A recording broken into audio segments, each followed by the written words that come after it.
Hey everyone, I hope you're doing well and staying safe during this time. If you're new here, welcome to the channel. Like I said, thank you so much for checking me out. If you haven't done so, please make sure to hit that subscribe button just right below the video. Cool, thank you so much. I really do appreciate it. And if you're returning, welcome back. Thanks again for your support. I truly do appreciate having you here. James Flynn put this out. Ripple and the individual defendants request an extension of time until Monday, March 22nd. To respond to the SEC's letter claiming that District Judge Torres' ruling makes Hinman emails and the Estabrook notes irrelevant. Oh yeah, sure. Now, I tweeted this out. I think library.com, if that's what you call them, is realizing there's no choice but to publicly fight back. Our government has turned on the people. None of us wanted to be in this position. We just want a future for our children, and we will fight for it if necessary. John Deaton weighed in. He says, I'm astonished that industry leaders, Blockchain Association, Chamber of Digital Commerce, haven't been more vocal about the library case. Ripple is a major player and has deeper pockets to defend with. XRP market cap 37 billion, LBC is 20 million. I'd say there's a market and a need for a decentralized, uncensored alternative to YouTube. It's sad. Okay, moving along. Jake Chervinsky of the Blockchain Association, he said he spent a couple of days with the Blockchain Association family in Austin at SXSW. Great time, great city, awesome people. Looking forward to coming back in a few months for Consensus 2022. And Matt Hamilton from Ripple says, did you get a chance to swing by the Ripple house at all? So here's Ripple representing NFT. Ripple and them are there, and they had a booth and the whole thing. NFTs on the XRP ledger is what they were showing. Where's this guy who's supposed to represent the entire industry? Well, he's a Bitcoin and Ethereum guy, and there's no indication that the Blockchain Association is in support of anything but that. And so far we don't have any indication that he even wanted to see what Ripple had going on. How can you be in a blockchain association? How do you represent the industry if you're anti one of the major players in the industry? I thought you represented the industry. These people, I tell you what, no shame. And speaking of no shame, Joseph Lubin, I think we showed you yesterday, he had tweeted, we've long maintained a significant treasury of Ethereum. And John Deaton locked in on it. He says, without inside info, I would advise not bragging about maintaining a significant treasury of Ethereum and DeFi tokens when everyone knows those tokens get sold to help upgrade the network. Ripple and Library got sued over it. He must 100% believe the regulatory free pass is permanent. And then Library weighed in, and they're making it clear they're not trying to throw anybody under the bus. They just don't understand, like all of us. They said, we're not trying to get anyone in trouble, but this is literally what we're being sued by the SEC for. Hard not to believe there is some corruption involved with when Ethereum can state this openly in 2022 without penalty. Exactly. And then Santiago Velez says, I know something you don't know. Inversion is coming, and retweets that Joseph Lubin is excited to share about his Series D fundraise. Santiago Velez is a pretty sophisticated guy, and he's not like anti-Ethereum or whatever. And when I saw this, I was like, whoa, what does he know?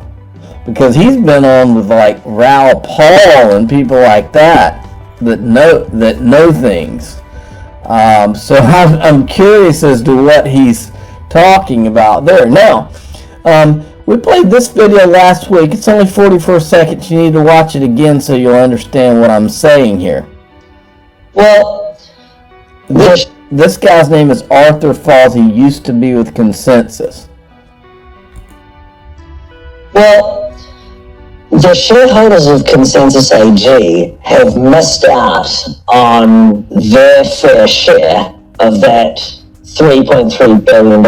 Recently, there's rumors that Consensus is raising, Consensus Software Incorporated is again raising at a $7 billion valuation.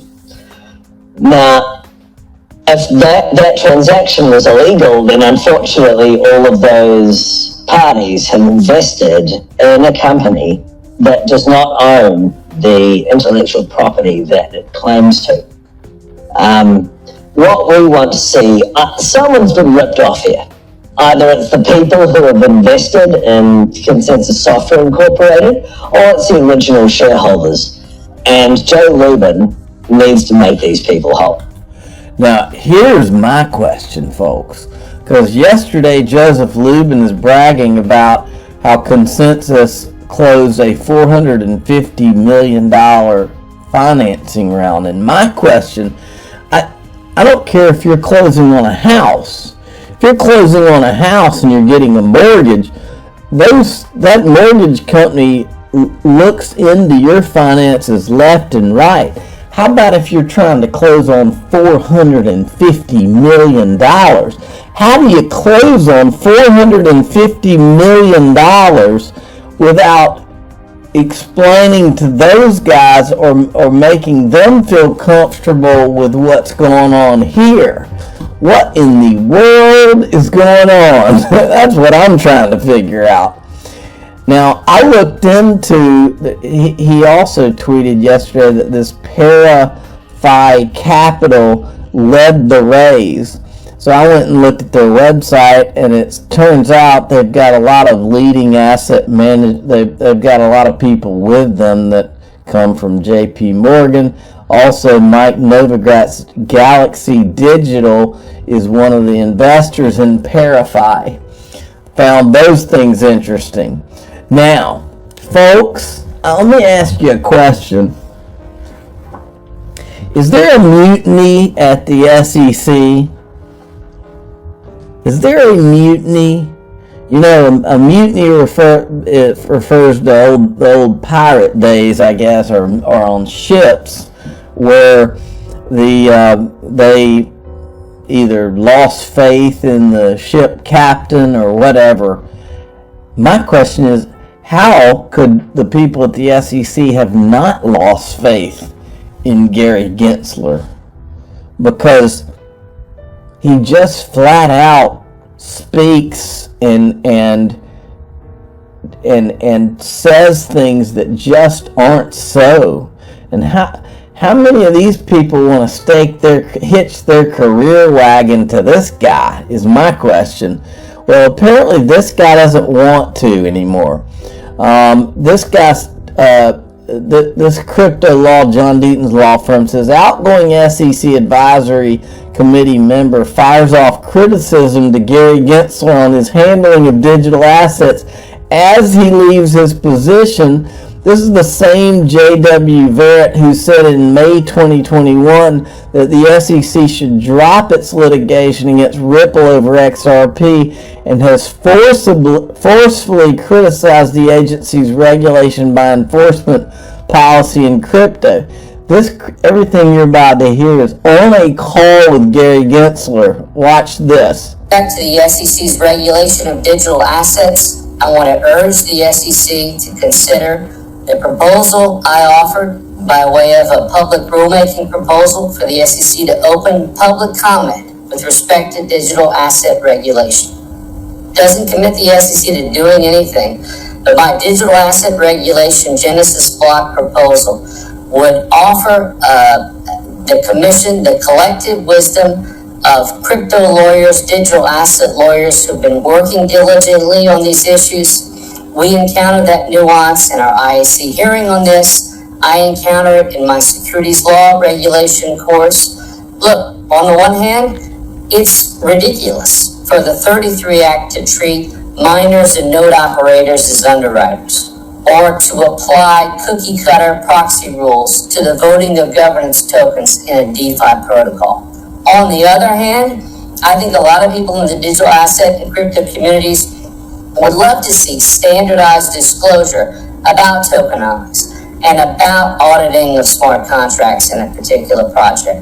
I think the Digital Asset Regulation Genesis block proposal can help the SEC to achieve that and ultimately help digital asset owners like me rather than threaten the value of their interests with over-application of the Howey test. And so I hope that my proposal will get sincere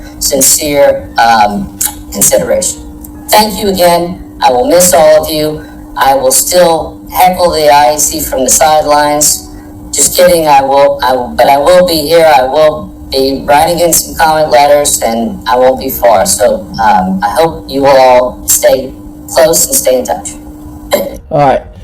I'm not going to play the part where Gary Gensler comes in and responds to him yet. Okay, he comes in right here, but I want to make a point because first I want to show you what he said. He says, upon my term ending on the SEC's advisory committee last week, I took a chance to give Chair Gensler some strong words about his abuse of digital assets. Check out Gensler's response. I want to join the fight for digital asset freedom and the many folks that have been fighting a long time on these issues, like Jerry Brito, who will not support John Deaton or Ripple, Kristen Smith, who's with the block. He's with Coin Center, okay? Coin Center. They've shown no support for Ripple or for John Deaton. Kristen Smith, Blockchain Association. They've shown no support for Ripple or for John Deaton. And the Jake Chervinsky, you know all about him. Same thing. This person, I don't know. Maybe we need to look into them too. But there is some, but I do think this guy's one of the good guys. Okay. But these people owe it to the industry to stand up. I'm your guy. I will keep you posted. I'm your advocate. I'll be back on a daily basis, usually multiple times per day, with these videos to keep you updated with everything going on. So I hope you enjoyed the video. If you haven't done so, make sure to hit that subscribe button. Feel free to share any of my videos with your friends, family, social media, or anybody who may care to listen. Thanks so much for your continued support. I'm always here for you. I want to help you through this time. So thank you so much for continuing to choose me. Enjoy your day, stay safe, and I'll catch you again probably in a couple hours. Thanks, everybody. See you later.